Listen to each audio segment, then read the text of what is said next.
Wonder cement इस्तेमाल कीजिए, फर्क नजर आएगा।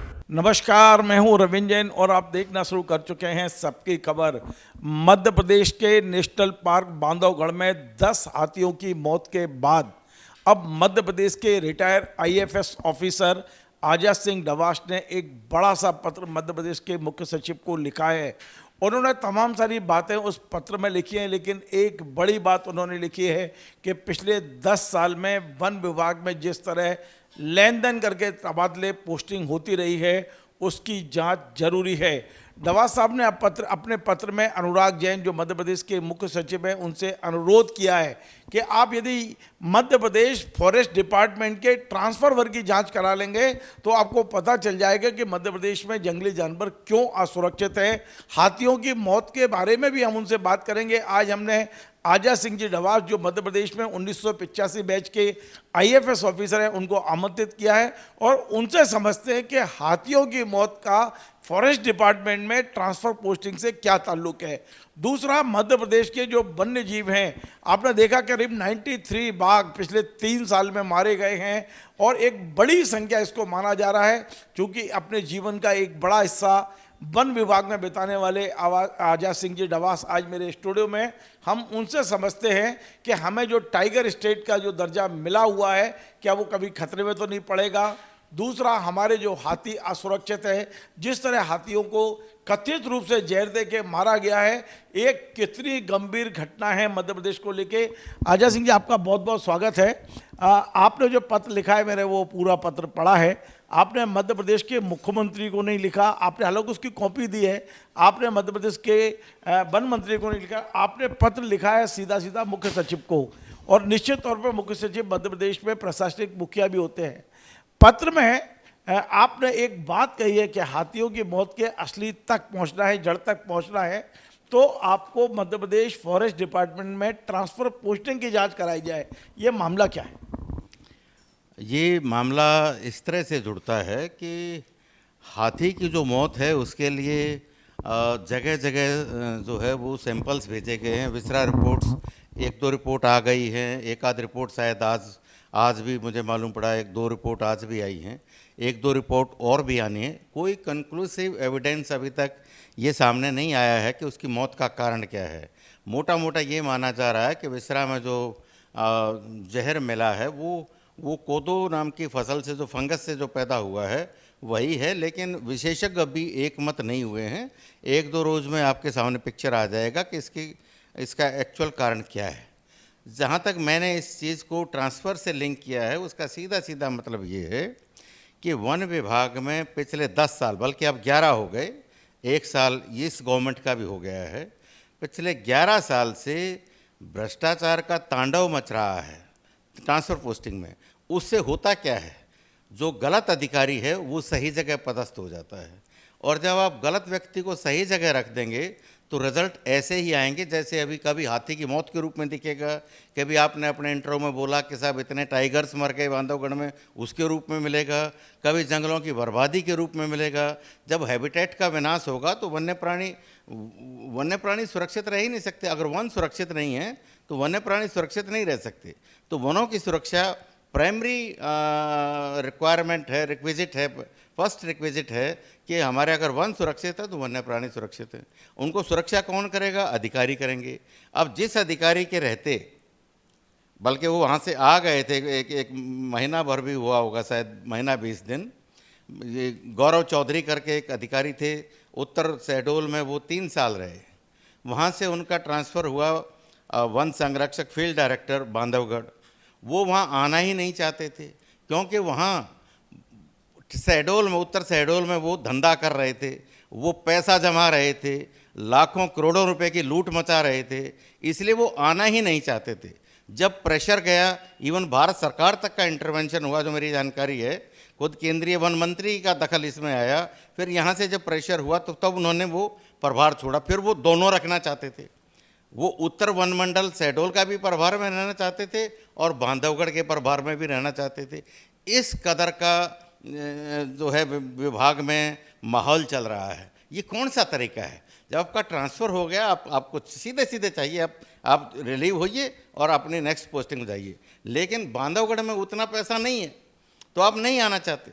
यही कारण है कि 1 साल पहले इस ट्रांसफ़र के, गौरव चौधरी के ट्रांसफ़र से पहले पूरे 1 साल तक बांधवगढ़ टाइगर रिजर्व डबल प्रभार में रहा। जो शहडोल के मुख्य वन संरक्षक थे वही उसके प्रभार में रहे। मेरी एक पूर्व PCCF वाइल्ड लाइफ, जो CWLWB जिसको बोलते हैं, उनसे बातचीत हुई।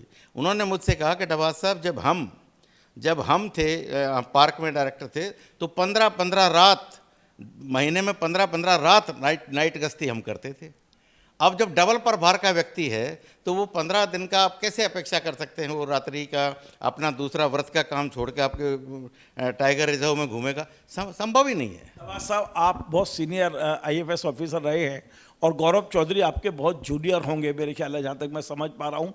आपने सीधा सीधा उन पर बड़े गंभीर आरोप लगा दिए हैं बगैर किसी सबूत के। कल वो ये आप पर क्लेम कर सकते हैं, आप पर मानहानि का केस कर सकते हैं। बड़ा क्लियर बोल रहा हूं मैं। क्या आप इस बात को सिद्ध कर पाएंगे कि वो लाखों करोड़ों रुपए कमाने के लिए ये सब कर रहे हैं? जी हाँ, मैं इसको सिद्ध कर दूंगा, बशर्ते जो मैंने मुख्य सचिव को पत्र लिखा है वो मेरे पत्र की मंशा अनुरूप इसकी जांच कराएं। उन्होंने करोड़ों रुपए फेडरेशन से लिए हैं, लघु वनोपज संघ से लिए हैं, अधोसंरचना विकास का पैसा, और वर्तमान MD और इसके पूर्व MD, मैं उन पे भी आरोप लगा रहा हूँ। उनसे सीधा मिलके, एक सुनील मिश्रा नाम का वहाँ एक दलाल है, वो पहले सिर्फ एक फड़ मुंशी था, उनसे करते करते वो एक व्यापारी बन गया और यहाँ आता, वहाँ से प्रस्ताव बनवाता है। ये सिर्फ वहाँ शहडोल ही नहीं, वो सीधी रीवा में भी उसका नेटवर्क है। यहाँ आता है, सीधे सीधे प्रबंध संचालकों से मिलता है और अधोसंरचना विकास में करोड़ों रुपए के कार्य स्वीकृत कराता है और वहाँ कोई काम नहीं होता। और प्रबंध संचालक भी इसमें मिला हुआ, मैं ये आरोप लगा रहा हूँ आपके कैमरे के सामने। वो भी चाहें तो वो भी मानहानि का दावा लगा दें। मैं मानता हूँ कि 3 प्रबंध संचालक ऐसे रहे हैं। एक हैं जवाद हसन लघु वनोपज संघ में, दूसरे हैं SK मंडल, और तीसरे हैं एक और अनिल ओबराय दिवंगत हो गए हैं। अनिल ओबराय, तीनों IAS है। हाँ, ये तीनों IAS बहुत वरिष्ठ अधिकारी, ये प्रबंध संचालक रहे हैं। इनको छोड़ के कोई भी प्रबंध संचालक लघु वनोपज संघ का ऐसा नहीं है जिसने अधोसंरचना विकास में कार्य सैंक्शन करने में पैसा ना खाया हो। और ये कार्यपद्धति शुरू हुई आज से कम से कम। आप ये कह रहे हैं कि जो 3 नाम आपने गिनाए हैं ये ईमानदार रहे हैं, ये ईमानदार हैं, ये बेहद ईमानदार हैं। इनकी ईमानदारी पर कोई प्रश्न चिन्ह नहीं है। लेकिन बाकी के सारे लिप्त हैं। मुख्य सचिव जांच करा लें, टास्क फोर्स बनाएं, जांच कराएं, तो आपके सामने आ जाएगा कि प्रस्ताव कहां से चला, क्यों चला, कब चला, और मौके की जांच कराएं। मैंने इनके खिलाफ। आज हम बात कर रहे हैं बांधवगढ़ में हाथियों की, ना कि हम अब लघु वन उपज की बात। आप जैसा मुझे 1 सेकंड का वक्त और दें। मैंने 13 करोड़ के काम उमंग सिंगार, जो मंत्री थे, वन मंत्री पहली सरकार में, अधोसंरचना विकास के, मैंने मंत्री सहकारिता, आयुक्त सहकारिता, रजिस्ट्रार सहकारिता से मिलकर 13 करोड़ के काम मैंने कैंसिल कराए हैं। उन्होंने भी अधोसंरचना, ये धंधा बना रखा है नेताओं ने, क्योंकि उस समय संचालक मंडल भंग था, तो उन्होंने इसका वो भाई उसके करता धरता थे। उन्होंने 13 करोड़ के काम, वहाँ 1 लाख का काम उनको जस्टिफाइड नहीं उनकी समितियों में, और 13 करोड़ के काम स्वीकृत करा लेंगे। और ऊपर से ट्रांसफर पोस्टिंग में इन्होंने धंधा बना दिया। विजय शाह, उमंग सिंगार, गौरीशंकर सेजवार और अभी नागर सिंह चौहान भी यही करके गए। 4 मंत्री हैं जिन्होंने और कुछ भी नहीं किया, भ्रष्टाचार का तांडव किया और गलत अधिकारियों को सही जगह बिठाया, सही जगह गलत को बिठाया। इस कारण से ये सब हो रहा है। ये तो हाथी मर गए तो हम हाँ वो कर रहे हैं। कल को आपको ध्यान होगा, ये तो हाथी छोड़िए, हाथी की तो आप मानव पे आइए। अभी 3-4 साल पहले का किस्सा है, झाबुआ के पेटलाबंद में आपको ध्यान है, बम ब्लास्ट हुए थे उसमें और 45-50 लोग मर गए थे। ये तत्कालीन मुख्यमंत्री क्या कह रहे थे, मैं कलेक्टरों को ये कर दूंगा, मैं कलेक्टरों को वो कर दूंगा, कलेक्टर इसके लिए जिम्मेवार रहेंगे। क्या हुआ? कुछ नहीं हुआ। आज तक जांच सामने नहीं आई। क्या हुआ पेटलाबंद में? ये हाथी क्या हैं? ये हाथी की जहाँ 4 दिन आप अखबार में छपना बंद करिए, सब हाथी को भूल जाएंगे। हाथी ये तो बेचारे बेजुबान हैं, ये तो ये कह भी नहीं सकते हमें किसने क्या दिया क्या किया। ये बेजुबान जानवर बेचारा क्या कहेगा। ये जो यहाँ बैठे हैं विभाग में मठाधीश, ये राजनेता और ये वरिष्ठ अधिकारी, वन विभाग के वरिष्ठ अधिकारी, ये मजाक बनाए हुए। ट्रांसफर, ये मैं कहता हूँ हमारे यहाँ ट्रांसफर बोर्ड है, उसके अध्यक्ष कौन है? Chief secretary. लेकिन ये ज़्यादातर कार्यकाल कब हुआ? अब 1 साल पहले किसके ट्रांसफर किसने किया? वीरा राणा ने। वीरा राणा खुद ही एक्सटेंशन में थी। जो चीफ सेक्रेटरी खुद ही मोहताज हो अपनी एक्सटेंशन के लिए, वो क्या संरक्षण देकर क्या जांच करेगा? मैं अनुराग जैन अच्छे अधिकारी हैं, मैं मेरी नज़र में मानता हूँ अच्छे अधिकारी हैं। मेरी उनसे मात्र एक मुलाकात है, लगभग 1 घंटे की कमल पटेल तत्कालीन मंत्री के निवास में मेरी बातचीत है। मैं समझता हूँ कि अच्छे अधिकारी हैं, इसलिए मैंने 3 दिन लगाए हैं इस पत्र को लिखने के। ये ऐसे ही नहीं लिखा गया, 3 दिन की रिसर्च हुई है इस पे, कौन कहाँ पदस्थ था। और दूर मत जाइए, प्रधान मुख्य वन संरक्षक वन्य प्राणी मध्य प्रदेश, जिसको CWLW मुख्य वन्य प्राणी अभिरक्षक कहा जाता है, उसकी पोस्टिंग में भी हीलो हवाला हुआ है। एक अंबाड़े करके, जो आज की तारीख में विजय कुमार, शायद आई थिंक विजय कुमारी नाम मैंने लिखा है, विजय कुमार अंबाड़े, वो आज प्रधान मुख्य वन संरक्षक वन्य प्राणी हैं। ये इनका इतना लंबा अनुभव है वन्य प्राणी में। ये जो है माधव नेशनल पार्क के डायरेक्टर रहे, ये इंद्रावती टाइगर रिजर्व के डायरेक्टर रहे, ये सतपुड़ा टाइगर रिजर्व के डायरेक्टर रहे। इन्होंने कई वर्किंग प्लान बनाई, कॉरिडोर बनाया, कान्हा पेंच का टाइगर का कॉरिडोर का वो बनाया, कई सेंचुरीज के एक्शन प्लान बनाए। और भारत सरकार में भी 11 साल की प्रतिनियुक्ति के बाद अभी लौटे 6-7-8 महीने पहले इनको बिठाए रखा। और ऐसे लोगों को प्रधान मुख्य वन्य प्राणी कर बना दिया जिनको कुछ नहीं आता था और जिनको 3 महीने रिटायरमेंट के होने थे। 3 महीने के लिए अगर आप किसी प्रधान मुख्य वन संरक्षक को उस पद पर बिठा रहे हो, यू आर वेस्टिंग टाइम। आपके पास बहुत अनुभव है, आपके पास बहुत जानकारियां हैं। मैं जानता हूं कि मैं आपसे बात करूंगा तो 2-4 घंटे भी कम पड़ेंगे। और आप पे अंदर जो एक गुस्सा है भ्रष्टाचार को लेकर, मैं उसको भी समझ सकता हूं। आपने 4 वन मंत्रियों के खिलाफ भी खुले खुले आरोप लगाए हैं, खुल के कहना आपका आदत है, स्वभाव है। और आपने ये भी चैलेंज किया है कि कोई माना नहीं करता है तो आप उसको सिद्ध करेंगे। लेकिन मेरा सवाल ये है, मैं आपके अनुभव के माध्यम से अपने दर्शकों को ये समझाना चाहता हूं कि ये जो 10 हाथी जिन्हें हम गणेश जी के रूप में पूजा करते हैं, एक और हम दीपावली पर लक्ष्मी गणेश जी की पूजा कर रहे थे और दूसरी ओर एक एक करके हमारे 10 हाथी वहाँ जंगल में मारे जा रहे थे। और अब तो ये लगभग संकेत आ चुका है कि ये जहर से मरे हैं। इसके लिए आप किसे दोषी मानते हैं? जैन साहब, इसके लिए पूरी व्यवस्था दोषी है। ये 3 टास्क फोर्स, 4 आपका विभाग दोषी नहीं है, ये विभाग ही दोषी है। मेरा विभाग प्राइम कल्प्रिट है इसमें। मैं वही तो आपसे अभी निवेदन कर रहा था, जिस इतने सक्षम अधिकारी को आप ना करके किसी ऐसे अधिकारी को 3 महीने बाद रिटायर हो रहा है, जिसको कोई एक ABC नहीं आती वन्य प्राणी की, आप किसी से बनाते हैं? आप ऐसे अधिकारी, ये गौरव चौधरी कौन है? इसको ABC नहीं आता वाइल्ड लाइफ का, इसको आप बांधवगढ़ जैसे सेंसिटिव टाइगर रिजर्व का आप डायरेक्टर बनाते हैं? ये क्या मजाक हो रहा है? मैं वही तो कह रहा हूँ, यही तो कारण है। जो पूर्व प्रधान मुख्य वन संरक्षक ने मुझे बताया कि जब वो थे तो 15-15 दिन हम भी करते थे, 15-15 रात हमने SDFO हमने गश्ती की है। मेरे पास, मैं कोई पार्क में तो नहीं रहा, लेकिन 8 सेंचुरी मैंने भी डील की हैं। मैं ये बोरी और आपका पचमढ़ी सेंचुरी मेरे अंडर रही हैं, रातापानी बम्बोरी मेरे अंडर रहा है, चिड़िखो मेरे अंडर रहा, रायगढ़ में जो अब छत्तीसगढ़ चला है गोमडा, वो सेंचुरी रही हैं। मैं वाइल्ड लाइफ का एक्सपर्ट भी नहीं, मैं फिर भी मैं दावा नहीं करता। लेकिन जो एज ए फॉरेस्टर जो मैं देख रहा हूँ, उससे कारण है। अब हाथी को आपने 70-80 हाथी आज हो गए हैं। ये आज से मात्र 6-7 साल पहले उड़ीसा से चल के छत्तीसगढ़ के रास्ते हमारे यहाँ आए और बांधवगढ़ का वातावरण, शांत वातावरण देख के ये वहाँ बस गए। इनको अब ये नेचुरलाइज हो रहे हैं बांधवगढ़ के वातावरण में।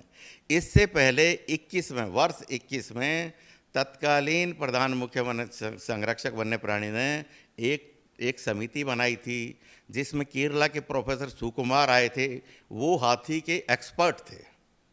यहाँ अभिलाष खांडेकर आपकी बिरादरी से बिलोंग करते हैं, 3 बार स्टेट वन्य प्राणी बोर्ड के असास के सदस्य रहे, अच्छे खासे जानकार हैं वाइल्ड लाइफ के। एक विवेक कुमार थे जो FTI से का प्रतिनिधित्व कर रहे थे। इनकी समिति बैठी, 5 दिन ये बांधवगढ़ में घूमे और इन्होंने एक रिपोर्ट दी। उसके ऊपर से तत्कालीन प्रधान मुख्यमंत्री वन्य प्राणी आलोक कुमार ने गाइडलाइन फील्ड के लिए जारी की, ये करिए, और उसकी एक रिपोर्ट शासन को भी भेजी। अब उसका पालन कौन कराएगा? फील्ड का अधिकारी कराएगा। और फील्ड में आप डबल चार्ज में रख रहे हैं, आप ऐसे आदमी को रख रहे हैं जो आना नहीं चाहता और आएगा तो सिर्फ भ्रष्टाचार के अलावा कुछ नहीं करेगा। तो हाथी के साथ तो यही होगा। ग्रामीणों से आपका कोई कांटेक्ट नहीं है, आप ग्रामीणों के साथ बैठते नहीं हैं, ग्रामीणों को आप समझाइश नहीं देते हैं, फिर आपके पास वो फैसिलिटी भी नहीं है। सरकार ने क्या किया 6 साल से? मैं सरकार से भी पूछना चाहता हूँ, सरकार ने 6 साल से हाथी आए हुए हैं, एलिफेंट प्रोजेक्ट के नाम से 2 रुपये दिए? नहीं दिए। तो टाइगर के लिए आप दे रहे हैं, करोड़ों रुपए आ रहा है, तो एलिफेंट आपके यहाँ 70-80 आए हुए हैं, तो उनके लिए भी तो कुछ दीजिए। तो आप कुछ नहीं दे रहे, बस वो टाइगर के मध्य से जो भी थोड़ा बहुत गणित भाग लगा के उसकी व्यवस्था कर रहे होंगे तो कर रहे हैं। आज तक उसके लिए कोई कुछ नहीं। आपके प्रदेश में अब 10 दिन हो गए, आज हाथियों को मरे, 28 तारीख की रात को मरे हैं, आज 10 दिन हो गए। आज तक कंक्लूसिव रिपोर्ट नहीं बन पाई। क्यों नहीं बन पाई है? क्योंकि कोई भी ऐसी लेबोरेटरी नहीं है जो वाइल्ड लाइफ के विसराज को इस तरह से एनालाइज कर सके और तत्काल बता सके से यस ये कारण है हाथी क्या है किसी भी वाइल्ड एनिमल के मरने का। आपके पास कोई व्यवस्था ही नहीं है। नेता लोग भाषण देते हैं। जिस 28 तारीख की रात को जब हाथी दर्द में चिंगाड़ रहे थे गाँव में, उसी दिन में यहाँ दिन में यहाँ कॉन्क्लेव हो रहा था इसी कोसाबाऊ ठाकरे कन्वेंशन हॉल में, और 200 तथाकथित पर्यावरणविद यहाँ इकट्ठे होकर भाषण दे रहे थे।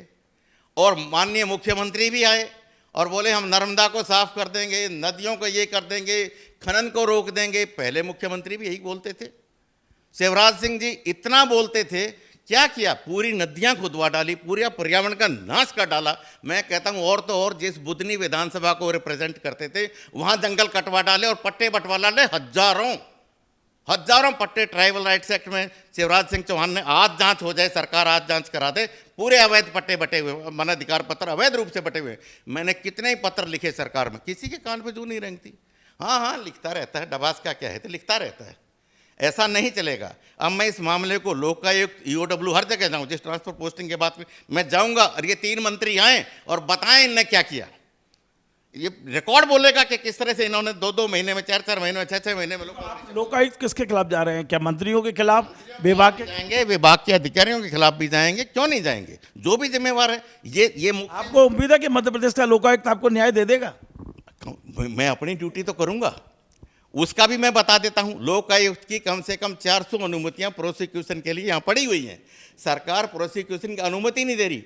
अभी 10 दिन पहले ही मैंने ACS GAD संजय दुबे को पत्र लिखा है, एक धाकड़ नाम के व्यक्ति के खिलाफ है। क्यों लिखा है? क्योंकि मैं मुख्य कार्यपालन अधिकारी जिला पंचायत में बड़वानी में था, वहाँ का मेरे आने के बाद का मैटर है। वो पकड़ा गया था, उसके यहाँ से 26-27 लाख के काम का खराबी निकली थी। लोकायुक्त ने उसमें जांच की। पिछले 4 साल से सरकार उसकी अनुमति पे बैठी हुई है और अभी 15 दिन पहले पेपर में छपा कि सरकार ने अनुमति नहीं दी। मैंने उसके ऊपर से ACS GAD संजय दुबे, ये बड़े बड़े अधिकारी जो 3-3 लाख रुपए तनख्वाह लेते हैं, बड़ी बड़ी गाड़ी कोठिए बंगलों में घूमते हैं, इनको पत्र पढ़ने की फुर्सत नहीं है। ये किस लिए? They are meant to serve the poor, to serve the public, they are public servants. ये यहाँ शहंशाह बने घूम रहे हैं, हम नहीं होने देंगे ये। मैं सिस्टम परिवर्तन अभियान चलाता हूँ। I have started war against corruption and I will see to it that they are fixed for this, the responsibility is fixed, they should be held accountable each and every, howsoever high and mighty he or she may be, they will be fixed, their responsibility will be fixed. I'll see to it. अब तो हाथी मर चुके, तमाम सारी reports का ये सब चल रहा है, मुख्यमंत्री सक्रिय हो गए, टास्क फोर्स बन गई है। आपको लगता है कि अब कुछ परिवर्तन आएगा? आपको ऐसा लगता है क्योंकि आपने लंबा समय इस विभाग में बिताया है, आपको लगता है कि इतनी बड़ी घटना के बाद कुछ बदलाव आएगा? मैं कोई विशेष परिवर्तन आता नहीं देख रहा। जब तक ये मसला गर्म है तब तक बातें चलेंगी, उसके बाद फिर वही ढर्रा शुरू हो जाएगा। जैन साहब 67-68 में इस मध्य प्रदेश में, अगर आप मुझे 1 मिनट के लिए अलाउ करें, मैं कुछ आंकड़े रखना चाहूँगा। 60 लाख घन मीटर टिम्बर का उत्पादन होता था, 60 लाख। 67-68 में आज मात्र 2 लाख घन मीटर है। 300 आईएफएस अधिकारियों की फौज 60 लाख घन मीटर से 2 लाख घन मीटर पर उत्पादन ले आई है। बेम्बू जो दूसरा बड़ा प्रोडक्ट है, 4 लाख नेशनल टन 87-88 में होता था। जब मैंने चिट्ठी लिखा था तत्कालीन आईएफएस एसोसिएशन के अध्यक्ष को, मैं चीफ कंजर्वेटर फॉरेस्ट था, मैं ऐसा नहीं कि मैं रिटायर हो गया था, अभी बात कर रहा हूँ, मैंने तब चिट्ठी लिखा था जब मैं सीसीएफ था और मेरी कम से कम भी 9 साल की सर्विस बची थी, मेरी 3 प्रमोशन होनी थी। मैंने चिंता वंता नहीं करता, मैं प्रमोशन एसीआर का मैंने कभी चिंता नहीं किया, मेरी जांचें चलती ही रही। जिंदगी भर मैं जांचों में ही पैदा हुआ, जांचों में ही रहा और जांच में ही रिटायर हो गया। मैं तो रिटायरमेंट के बाद भी 2.5 साल बाद मेरी पेंशन बनी है एजी से। ये विभाग है, मैंने क्या जुर्म किया था, मैंने यही कहा था। उस समय मैंने आवाज़ उठाई थी सर्विस में रहते हुए कि तो आप ये हेड ऑफ द डिपार्टमेंट जो हॉफ, जिसको हम हॉफ बोलते हैं, जिसको मैं हाफ कहता हूँ, हॉफ नहीं, ये हाफ हैं, कि इनको ऐसे अधिकारियों को बनाइए जिनकी कोई क्रेडिबिलिटी हो, जिनको टेक्निकल नॉलेज हो। मैंने एसीएस को 4 पेज का तब भी चिट्ठी लिखा था। आपको मालूम है क्या हुआ? मेरे खिलाफ गवर्नमेंट से शो कॉज नोटिस जारी हो गया। मैंने कौन सा पाप किया था? मैंने यही तो कहा था कि सही आदमी को बिठाइए आप हेड ऑफ द डिपार्टमेंट। और नहीं, सिर्फ शो कॉज ही जारी नहीं हुआ, रिटायरमेंट के 1 सप्ताह पहले वो एसीएस थे हमारे खांडेकर, मैं जानता हूँ खांडेकर क्या करके गए, उनके खिलाफ भी हम लगे हुए हैं, उनके भी काले चट्टे मैं सामने लाऊंगा। दीपक खांडेकर हैं, यहाँ से जाते थे अपनी वाइफ से मिलने, कम से कम उनको वो एक ही रिकॉर्ड देख लें, जबलपुर उनकी वाइफ डीआरएम थी, वो हर महीने 4 चक्कर लगाते थे और सरकार से पैसा लेते थे। ये सारी चीज़ें आएंगी, टूर बनाते थे फर्जी।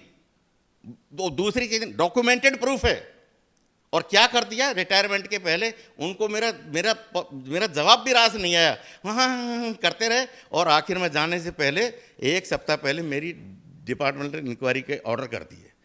और इतना ही नहीं, एसीआर के लिखने में मैं इतना व्यस्त था, वहाँ सागर में मैं मुख्य वन संरक्षक था, मैं 5 जिले हैंडल करता था, वन रक्षक का काम भी करता था, चपड़ासी का काम भी करता था, बाबू का भी करता था, टाइपिस्ट का भी करता था, और मैं दौरे करता था, रात दिन दौरे करके मैंने नर्सरियों को चमकाया वहाँ। उस प्रोसेस में मुझसे 60-70 मेरे कुल कर्मचारी थे, 5 वो थे जिले थे मेरे पास, 22 नर्सरी थी। सब नर्सरियों को मैंने सबसे बढ़िया नर्सरी बनाया मैंने प्रदेश का।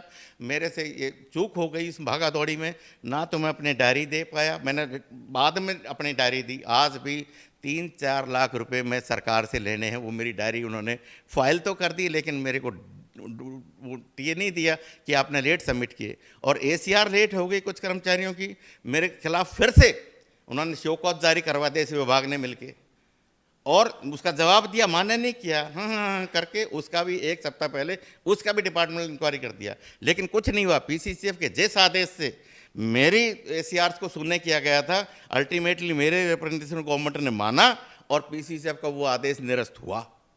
अब मेरे को कॉपी नहीं मिली, जैसे ही कॉपी मिलेगी मैं उस पीसीसीएफ के खिलाफ भी कोर्ट में जाऊंगा, जिसने मेरे को इतना परेशान किया और मेरी एक जांच से मुझे गुजरना पड़ा। आप क्या समझते हैं ये इस विभाग, इस प्रशासन में क्या हो रहा है? मेरी दोनों जांच मेरी पूरी होके तत्कालीन मुख्यमंत्री से दस्तक होके शाखा में आ गई, लेकिन तत्कालीन एसीएस के सिंह, और सुन लीजिए आप किस्सा सुनाता हूँ, ने वो फाइल नहीं की। बोला नहीं, अब चुनाव आचार संहिता लग गई है, मैं इसको आने वाले मंत्री को भेजूंगा। ये कौन सा नियम है? जब मुख्यमंत्री जहां डिसिप्लिनरी एक्शन फाइनल होता है वहां से होके आ गया है, तो फिर आप ये क्या है? ये धींगा बस्ती आईएएस अधिकारियों की। मैं देखता हूं ये कैसे आईएएस अधिकारी हैं, मैं बताता हूं उनको चीफ सेक्रेटरी। और ये सवाल माफ कीजिएगा थोड़ा हो रहा है, लेकिन मैंने जो झेला है वो निकल रहा है। तत्कालीन एसीएस के सिंह ने मेरे दोनों प्रकरण फिर से नए मंत्री के पास, नई सरकार बनने के बाद भेजे, वो फिर फाइल हो गए, क्योंकि कुछ था ही नहीं। लेकिन परेशान कितना किया इस प्रोसेस में, 2.5 साल तक मैं घूमता रहा, दफ्तर से दफ्तर चक्कर लगाता रहा, तब जाके मेरी एजी से पेंशन बनी। हाँ, पेंशन मेरी पहले दिन से, क्योंकि लेकिन आप तो सुधरे ही नहीं अभी तक, अभी भी आप विभाग के खिलाफ ही बोलते हो और अभी भी बोल ही रहे हो। आपके खिलाफ नहीं, देखिए मेरा कमिटमेंट है, सच तो बोल रहे हो। मेरा कमिटमेंट है जैन साहब, प्रदेश के वनों के प्रति, प्रदेश के वनवासियों के प्रति, गरीब आदिवासियों के प्रति। मैं ये इन आईएफएस अधिकारी और आईएएस अधिकारियों के प्रति मेरा कोई कमिटमेंट नहीं है। सर एक आखिरी सवाल, क्योंकि समय की एक अपनी मर्यादा है, आखिरी सवाल यह है कि आपके पास अनुभव है, आप लंबे समय तक इस विभाग में रहे हैं, सीनियर आईएफएस ऑफिसर से रिटायर हुए हैं, सिर्फ इतना एक सुझाव दे दीजिए अपने जूनियर को कि आगे एक भी हाथी ना मरे, क्या करना चाहिए? ईमानदारी से काम करें, रात दिन पेट्रोलिंग करें, ग्रामीणों के साथ दुख सुख में साझी हों। वो ग्रामीण आपको सारी जानकारी देगा, वो सब कुछ आपको बताएगा, आगे से आगे बताएगा। अभी भी बताया था ग्रामीणों ने, लेकिन सुनी ही नहीं आपने।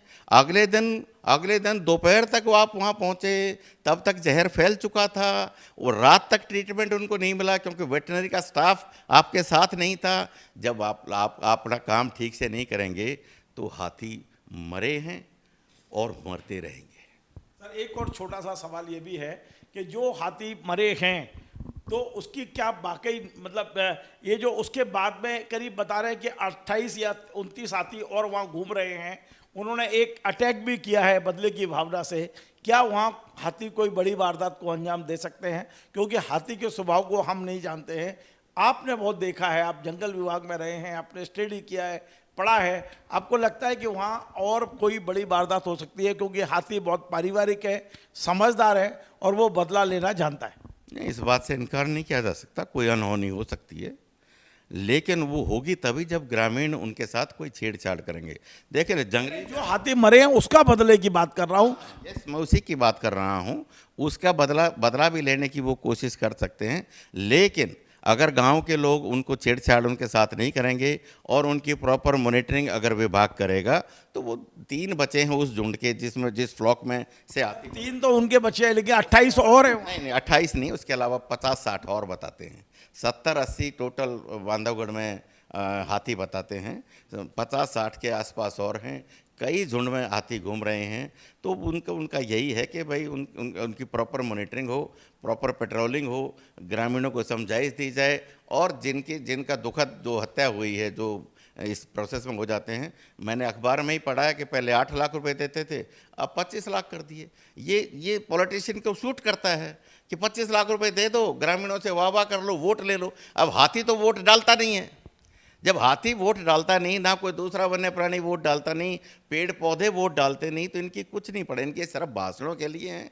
जैसा भाषण 28 तारीख को दिया जा रहा था, ऐसे भाषण दिए जाते रहे। उसी रात हाथी वहाँ खतौली और कौन सी रेंज है उसमें चिंगाड़ रहे थे रात को, जब यहाँ भाषण दिए जा रहे थे जिस दिन 28 तारीख को कुशाभाऊ कन्वेंशन हॉल में, उसी रात को ये हाथियों का तांडव हो रहा था। ये चिल्ला रहे थे, चिंगाड़ रहे थे कि हमें बचाओ, हमें बचाओ, लेकिन कोई इनकी सुनने वाला नहीं था। सुनने वाला तब होता जब रात को पेट्रोलिंग हो रही होती। क्योंकि रात को पेट्रोलिंग थी नहीं, संचालक फील्ड डायरेक्टर भागा हुआ था, तो पेट्रोलिंग कौन करेगा जब मुखिया ही नहीं है? तो पेट्रोलिंग बहुत बहुत धन्यवाद। तो आपने सुना मध्य प्रदेश के सीनियर आईएफएस ऑफिसर 1985 बैच के आजाद सिंह जी डवास, उन्होंने आज बहुत गुस्से में भी हैं, और ये गुस्सा स्वाभाविक है। जब अपना विभाग, जिस विभाग में उन्होंने लगभग 35 साल बिताए हों, उस विभाग पर इतने गंभीर आरोप लगते हैं, और अपने से जूनियर 20-20, 15-15, 20-25 साल जूनियर आईएफएस ऑफिसर आते ही भ्रष्टाचार करते हैं, आते ही नोट छापते हैं, तो निश्चित तौर पे ये गुस्सा उनकी स्वाभाविक है। आज हमने बहुत सारे मुद्दों पे बात की है, कुछ मुद्दों पे आज उन्होंने खुलकर बोला है, और कुछ मुद्दों पे उन्होंने इशारों में संकेत दिए हैं कि यदि ये भ्रष्टाचार नहीं रोका गया तो हम हाथियों की तो छोड़िए, किसी भी वन्य प्राणी की जान नहीं बचा सकते, और एक अराजकता जैसा माहौल हमारे जंगलों में हो गया है। यदि इससे निपटना है तो आपको तय करना होगा कि जो योग्य अधिकारी हैं, ईमानदार अधिकारी हैं, उन्हें आगे लाना ही होगा, वरना जो अभी माहौल है, इस माहौल को और हम आगे बिगाड़ते ही रहेंगे। यदि आपको हमारा ये कार्यक्रम पसंद आए तो आप इसे शेयर करें, लाइक करें, कमेंट करें, और आपसे बार बार निवेदन है हमारे इस चैनल को सब्सक्राइब अवश्य करें। धन्यवाद। वंडर सीमेंट इस्तेमाल कीजिए, फर्क नजर आएगा।